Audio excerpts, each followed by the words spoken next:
Now, the New York Times is facing more mockery tonight after publishing a column from Thomas Friedman promoting a Joe Biden-Liz Cheney ticket in 2024, once again showing how much the paper of record is so disconnected from the people in this country, all across the country, prompting scorn from both the left and the right. And, of course, it comes as Liz Cheney continues to align herself with the very same Democrats that called her father a war criminal, a murderer, a crook, and worse. By the way, all of which was not true. At the time, I was actually very fond of the former vice president. And Liz, if you really care about getting to the bottom of what happened on January 6th, instead of your stern lectures, call on Speaker Pelosi, D.C. Mayor Muriel Bowser, to testify about why they decided not to go along with the lawful order of Donald Trump for 20,000 troops on January 6th. He did that on January 4th. If you want to prevent this from ever happening again, that's what you need to do. And why requests from the Capitol Police Chief and National Guard support went unheeded. And why, after Donald Trump signed off on the guards, why did they refuse and decline them? Then you might have an answer. If you had 20,000 guardsmen that day, January 6th wouldn't have happened. But, of course, you just want to bludgeon Trump.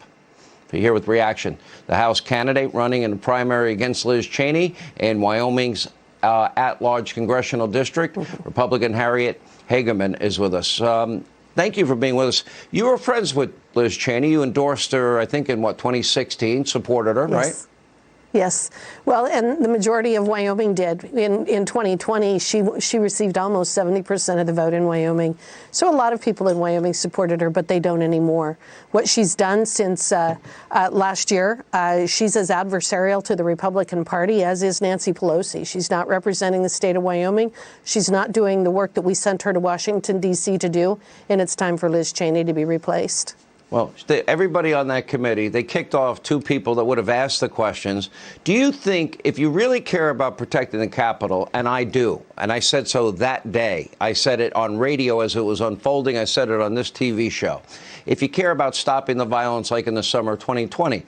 In this case, though, don't you need to ask the Speaker of the House why she declined the troops that were legally approved by Donald Trump in front of the Joint Chiefs, the Secretary of Defense, Chief of Staff, Defense Department Chief of Staff? Why wouldn't they call in her? Why aren't they calling in the D.C. mayor? Why aren't they demanding their emails before, that day, and after? Why are they giving her a pass, and why is she off limits? Well, I think we know the answer to that question, Sean, or those questions, very simply, because they know what the answers are.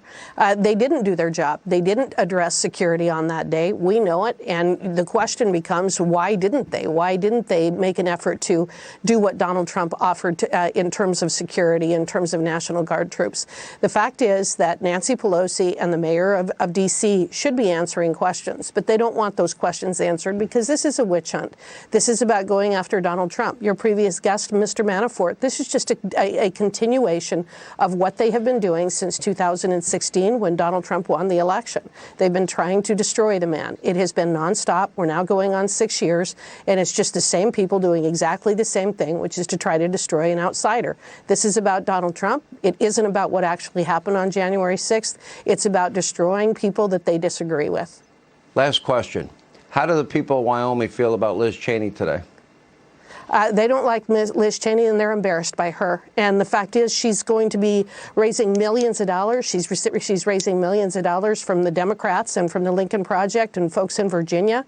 And I need people to go to my website, HagemanForWyoming.com, and let's send Liz Cheney back to Virginia where she belongs and where she lives. All right. We're going to follow this race very closely. Last poll I saw showed you up, I believe, by 18. Is that right? 20 points, 38 to 18. 20. I'm off by 2. I hate getting corrected on my own show. I really don't like that. Sorry. All right. Congratulations. We'll follow this race closely and many races.